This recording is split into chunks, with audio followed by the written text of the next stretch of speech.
Hey, what's going on, you guys? It's your boy Three Stacks in this thing, baby, representing Team Kings of Games. And I decided to transfer my Unchained from Edo to DB because Edo, I'm just starting to really feel like Edo sucks. It jacks up my audio quality. I don't get to play against good players. People scoop all the time when they brick or when I just make good plays, and it's really buggy. So I think from now on I'm probably just gonna do DB content. So I transferred my, not literally transfer, I just remade my Unchained deck but on DB now. So my build is for going second. I think this deck is really good at going second. In fact, you can look up on my channel, can Unchained break a 6 negate board, and you will see me using my Unchained list breaking 6 negates. But it was in real life before things got pretty drastic in the world. So as you guys can see, some ratios vary. Some people might question them, but I will explain it in the profile. Just a short draft on how this deck works is it actually combos off by destroying its own cards. Very similar to how dinos destroy their babies in combo off. You have all your Unchained back rows. This is not an Unchained back row, but it searches their cards. All of your Unchained back rows are combo pieces. Your traps are combo pieces. It's amazing when a deck can actually draw a trap going second and use it as a combo piece. That is a strength that not a lot of decks have. So you can absolutely main deck the archetype specific traps in this deck, and I recommend that because it gives you consistency so that now you can pop off of your combos in a higher rating. You know what I mean? You have a higher probability of drawing it because all you need is either Aruha plus Rakia plus any one of these back rows, or Abomination's Prison plus anything besides itself. Well, even including itself actually. So Abomination Prison plus any one of the 3, 6, 9, 12, 15, 18, 20, including the second copy, is normally full combo. So just drawing Prison is normally just combo. Because all you need to do with this deck to set your board up is just destroy an Unchained card. Once that Unchained card gets destroyed, your combo begins. You can play under Nibiru, you can play around Nibiru, you can break really powerful OP boards. When you're interacting going second against monsters that negate and destroy, it's a big benefit for you because if they negate and destroy your twins or your dog, especially when you use this effect to eat one of their monsters, if they negate it and destroy it, they will float. And from the hand of the deck too, which is a really good floating that is not just from deck, because sometimes you will draw this card and it's really annoying, but you can get away with it, and it's recurable. So this deck is really cool. The way it interacts can be very awkward for your opponent. So if they don't understand this deck, if they've never played it, they will negate the wrong cards. They will let cards resolve that they're not supposed to let resolve. They'll get styled on. So this is a great deck. It can function going first too, because you can still set up double pop, shuffle, and basically the Soul of Rage with each monster, and that's for interrupts eat a monster, unicorn shuffle, and then pop by summoning Unchained Abominable Soul off of the chamber, and then pop off escape. And you don't lose to Mystic Mind inherently because you do have main decked outs to Mystic Mind. So let's get into the list. We have 2 Abominable Unchained Souls. I think this card is good at 2. I used to play 3 because I love drawing this card so much. It makes life easier when you combo off, because you can chain block with this. If you're playing around Ash Blossom, or you're playing around Savage or Arclight, whatever it is, if you want this to resolve, you make it chain link 1. If you want the other card to resolve, you make this chain link 2. You know what I mean? Either way, it's going to allow you to combo off through a negate. So this card plays around negates inherently. Then it comes out of a 3k beat stick that's going to force out another negate, and if that negate happens to not destroy it, it will then attack over a monster. So this card lets you chain block, and it lets you deal with 2 threats, and also summoning this off of the chamber is really powerful because this card's destruction does not target. It's this card's amazing. For hand traps, I played the most high yield ones against combo. Ash could be Ogre when you're dealing with Dragon Link and also Infernobles. But Ash also is really good against Talents to Draw, Extravagance, cards like Desires, different cards. It's still really good against Isolde and Halki Firebrax. So I think Ash, while it doesn't destroy, because it can cover other matchups like Dogmatica Invoke, where Ogre's kind of terrible against those, I think it's a little bit better than Ogre in that regard. Just it's so it's so versatile. We know how good Ash is. Even if it's not the best hand trap, it's the one that's gonna be the most useful for you because you'll always be able to resolve it more than likely. And then Nibiru, Gamma, and Imperm are just for big combo decks. You don't need your extra deck to win, but having your extra deck means that you can link climb into this card right here, and this bad boy is very OP. This card is so powerful. At one point it was 20 bucks because like Dragon Link was actually using this card, and they were making it look so good outside of its own deck. This card is amazing. So having your extra deck makes breaking boards way easier, but you can do it with your main deck, which is really cool. Outside the hand traps, I play a couple techs, just Pink, Mind Control, and like the Talents, and like Extravagance because it's Pot of Greed in this deck. So like those are kind of like the tech cards. So once I've cleared the hand traps and I now cleared the tech cards, like I mean you want to go second.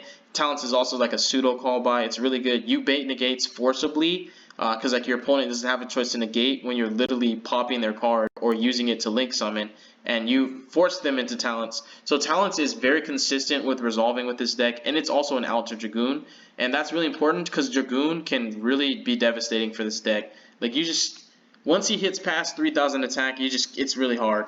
I mean, like I play Zeraboros just like to be safe as like a insurance, and you can consistently make Zeraboros, but you have to hard draw this. But it's really important to have Dragoon outs because like knowing that your deck has difficulty interacting with cards that can be targeted or destroyed, and knowing that's a weakness, you have to be ready for that. So with the tech cards out the way, like the Mind Control is really good for going second, as well as Pink. Pink is a beast. We're gonna go ahead and start talking a little bit about the Unchained cards. So first up, Unchained Soul of Disaster. So this card, in my other list, I played Desires, so you kind of had to play multiples. But like this card's okay at 1 because it's also recurable off Chamber, and Chamber's recurable off Sarima. So you do have a really cool loopy grind. It's like a Dante Sur is what I want to compare it to. Like Sarima for Chamber, Chamber for Sarima, and then just get your plays going. So you can keep yourself in the game in the terms of just like having follow-ups. So like this deck isn't not like a one and done glass cannon deck. If it fails at the OTK, it has resources to maintain and also make sure that it can interrupt your opponent on their turn and keep your follow-ups going. So you can loot this off the trap, and this trap is really busted. I like it a lot. But when you draw it, it sucks. But the beauty of these, what I like a lot about their floating is like, let's go ahead and go into the floating ability. They have to be on field and destroyed, but they're basically going to special an Unchained monster from your hand or your deck. It's different from Yang Zing's. I wish Yang Zing's had that, but I think all Yang Zing's pretty much just special from deck. So do the babies and dinos. If they have the effect from hand or deck, it just make it a little bit better. But basically, because like they have that floating ability, when you draw this card, it's not the end of the world. You can still summon it from hand. Yeah, you take a -1. But it also means that you're not playing so many bricks in your list. So like it's really good. Unless you play Desires, which I did used to play Desires. Because like in real life I don't have Extravagance, but online I do. You would be playing multiples. This card's really good. And in terms of interacting with negates and destroys, he will bait a negate and then float back into something. And then I played 3 Aruhas. I think Aruha for starting your combo is the most safe twin. Because he does play around pretty much every hand trap that interacts with like targeting Rakia. Which I really would just compare it to like Rakia versus Imperm Veiler, like you can pass turn. But Aruha versus Imperm Veiler, you don't pass turn. Now, comboing against Gamma or Ash can be a different story, but also the other beauty of Aruha is if your opponent ashes the trap or the spell that you pop, you still have your normal summon. And if that normal summon Sarima or Rakia, you can combo through Ash. So he's the safest twin to combo through hand traps and negates. He's really strong. And then Rakia, what I like about Rakia is it's more versatile. Rakia allows you to trigger Unchained Abomination on your opponent's turn even if you don't have the traps. It also allows you to OTK in your battle phase because as you're attacking, when you're breaking your opponent's board and you're just attack, you use Rakia as a quick effect to target your twin that already attacked, pop it, and then bust out Unchained Soul as a 3k beater to get extra damage in. The card's amazing. It also makes it its own, like basically this card on its own can be interruptions because you can basically summon this from your deck on your opponent's turn by popping one of your Unchained cards, whether it's a spell or trap or a monster. So this card does turn into interruptions. Like Rakia is more versatile than Aruha when it comes to like setting up your ways to basically interact with your opponent. But when you're trying to start your combo in the first place, Aruha's better. Once your combo resolves though, Rakia is always just going to be superior because this card does way more. And then Sarima is an amazing card for follow-ups. And also, it's a one-card recovery play because you can just literally use this to set any Unchained card from your grave, including the high levels, which is amazing. Pop it, and you start your combo. So when your board gets broken and all you're left is with this abominable Unchained Prison, or Abominable Chamber of the Unchained, you can flip this, summon Saruma on your end phase, and then start your turn off by using Saruma to set this, and then pop it, and then special out an Unchained monster and just start popping off all over again. And because these trigger when they're destroyed, when your opponent's trying to break your board, they have to go about it without access code talker. They cannot access code you, or they will have to access code 1, 2, 3, 4, 5 times. Probably 6 times if you get this a card out. Like, they have to get 6 pops off access code to clear your board. But if they're neglecting the fact that you play Chamber and Escape, they also might just get punished by resolution of access code's effective game, pop. Or if they access code your board, you flip this and then just bring stuff back. So access code is just not the way to go when you're trying to OTK this deck. Neither is Borosword, because when your opponent Boroswords you and attacks your twin, they have to have multiple negates. Because you will have Chamber normally, and you have your twin will float into like Abominable Unchained, or you'll go into Disaster so you can survive more attacks. So this deck can also be really annoying when your opponent's trying to OTK you. The floating is just amazing. Like Prison is the best card to draw, because you normally, with the ratios I'm playing, when you draw this, you have combo. There's just so many 2-card combos with this deck, and Prison plus any of these cards, including itself. So Prison plus anything besides these 3 cards right here is combo. Like, you search whatever you're missing. I like that it searches outs to like Mystic Mine, and like this card is just an amazing like Raigeki Break / Strident-esque card, and this searches it out as well. So Prison is just amazing in this deck. Even when you draw multiples, it doesn't clog, because Prison plus Prison is combo, like, which is really amazing. You can't use only one effect. You get to use both effects of like the Unchained spells and traps, which is amazing. Really, really good. Then people will probably hate on me, but I played 3 Welling.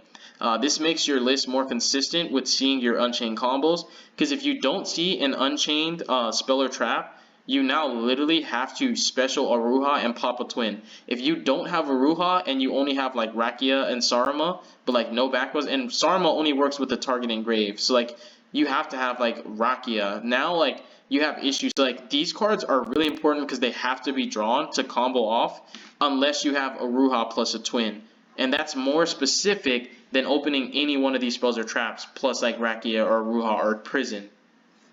So this increases your odds of opening them, and this card is really amazing. Like when you're link climbing into your Unchained Abomination, this card triggers. And in addition to that, because you can link summon into your Unchained monsters on your opponent's turn, you can get consistent pops. It deals with Mystic Mine, it deals with traps. That's why I think this deck is really way better against trap decks. But like, since it's also extremely good against combo decks, you main the hand traps that beat combo decks, and your deck by itself without any really help can already beat trap decks. It just sucks for like there can be only one, so you side back row removal for like floodgates that would kill you, you know. But this card is just absolutely broken. It's really good. I like it. People sleep on it. They played out 1. I played 3. And then Chamber is summons from hand or grave, and it's recurable off Saruma. And this card just pops 1 Unchained and 1 card on the field. Very, very good card. And all your spells and traps, when they're destroyed by a card effect, you get to special summon an Unchained monster from your deck. So Twin Twisters and Lightning Storm are not a good idea. And it's also, in this deck, you have cool mind games where when you set your back rows, once they read your cards, people are really scared to pop your cards with like access code because they're fearful that they might be Unchained cards and that they'll special. So now you have really cool mind games with like setting back rows, you know, which is really cool. So like if you have Imperm, they might not snipe it unless they have Cyclone, you know, because they're scared of the floating. And that also reinforces like the artifact cards, which makes it like even better, you know. And like I pretty much cleared up all the Unchained cards. And now getting into the side deck, I side Scythe and Sanctum and a Pointer of the Red Lotus when I go first, because like when you want to go first, you want like a really, really strong setup, because you can, like, the 3-card combo can get you to like 4 interrupts, being like a pop off of Escape, a pop off of Abominable Unchained, a shuffle off of Nightmare Unicorn if you didn't, you know, banish it off Extravagance, and you eat one of your opponent's special summon monsters with Soul to link climb into this. So that's 4 interruptions, and how it works is Prison plus either Rakia or Ruha, and either Abominable Chamber of the Unchained or Escape. The other way it works is if you open literally both the traps and either one of these 2 twins, specifically these 2 twins. Like, if this was an Unchained card, this would make it a 1-card Saruma play, which is like kind of cute. Because you could like use this to search Saruma, normal her, effect, set this, pop it, and special. But it's not an Unchained card, which sucks. So you have to open these. So like basically all you need is twin access and both the traps. And you set up that board. You play under Nibiru. Because here's how it works. You use Aruha or Rakia to pop a trap. So like Prison makes it to where you can search the one you're missing because you want both the traps at all times. That's one of your priorities, especially when you like are going first. You pop it, you special summon out Saruma. That's summon number 2. Use Saruma's effect to set a trap. The trap that you popped, use her to pop the twin that popped the trap in the first place. Special summon him out. That's summon number 3. Link specifically Abominable Unchained Soul and Saruma into your Unchained Soul of Rage. That's summon number 4. No Nibiru. And now you have the trap you use to start the combo, set off Saruma. You have the other trap you're missing, and you have Soul of Rage. And that is all archetype specific. You don't need like hand traps to get those 4 interruptions. You get pop here. You trigger the effect of Chamber to special summon this bad boy that you got out your deck in the first place. Use his effect to pop. So that's 2 pops. You use this to link with one of your opponent's special summon monsters in the Unicorn. That's a 3rd interruption. Then Unicorn shuffles. So you get 4 interruptions off of the 3-card combo. And you still have like hand traps and tech cards to reinforce that. So like this deck, it can set up boards going first. But Sanctum and a Pointer make it easier for like certain side deck cards like Evenly Matched. You know, whatever it could be. It could be a Kaiju for all we know. So like a Pointer is amazing for information. And Sanctum is like a win con when you go first. And then like I side some back row hate because I don't want to be under there can be only one.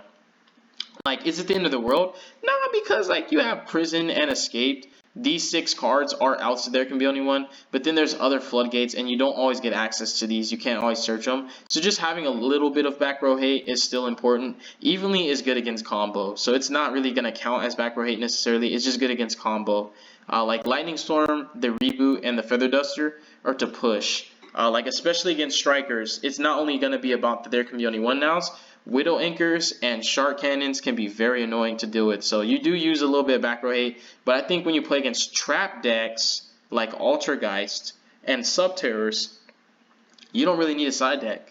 Like you don't really need to side deck because you can kill a lot of trap cards with this deck. It's really good. And once you get this bad boy out, you're going to deal with multiples. You're going to get 3 pops, which is amazing. Off of him alone, you get a pop off this. And you get a pop of this, so you pop like 5 cards on your turn, which is amazing. And you get to link climb into him with Rage and one of your monsters, because the effect only works on your opponent's main phase. You summon him, then eat one of their monsters. So you can deal with 6 to 7 cards just playing Unchained, breaking boards. So like you can consider playing Dark Ruler no more, but I don't like breaking my opponent's board if I can't OTK them, because then I have to break their board and then set my own up and pray that they don't break mine. Otherwise, it's all for naught. So like I know Dark Ruler can be really good because you can eat boards alive with this deck, but I want to break the board in OTK. I don't want to break the board and give them another chance to reestablish. So like siding, this is what I'm doing for siding. I play double Phoenix, double Unicorn because I play Extrav. 4 cards that like give you more interactions on your opponent's turn via like this right here is really good, and this can be summoned on your opponent's turn. I chose like Zeroboros is an out to deal with cards that can be targeted or destroyed. And then Bomber is just an insane, insanely strong interruption against combo, because you can trigger this multiple times, which is amazing. And like when it destroys your monsters, they just float, so it doesn't matter. And you can also take your opponent's Link 2 and link with your Soul of Rage and their Link 2 monster into this, and then flip this, and that's another cool thing that you can do. So like the 3-card combo that gets 4 interruptions can be more powerful if you use Rage with one of your opponent's Link 2s. Then you can go into Zeroboros or Bomber, and that makes it to where now it's more than 4 interruptions. You get all those pops that I mentioned, and now instead of Unicorn shuffling, which is cute, you get to board wipe them multiple times, or Zeroboros to clean their clocks. And then you just play the rest of these are all just the Unchained cards. And what I like about these 2 specifically is they give you more recovery. He's just like the end all be all. He's the final Unchained link that you're going to end on. And once he hits the field, you're triggering his effect like all the time. Like you're triggering his effect off battle, off card effect destruction, and in phase. And the cool thing with him is he lets you combo off too, like even further. He's an extender for your deck because he pops your cards as well, which is amazing. And that's pretty much going to sum up the deck profile. You guys can definitely let me know what you think.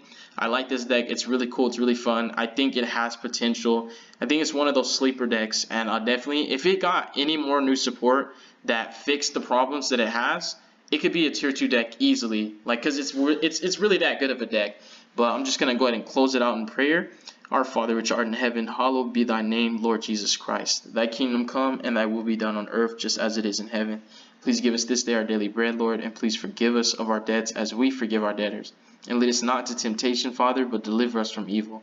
For thine is the kingdom, the glory, and the power forever. In the mighty name of Jesus I pray. Thank you, Father. Amen. All right, you guys. Peace out, yo.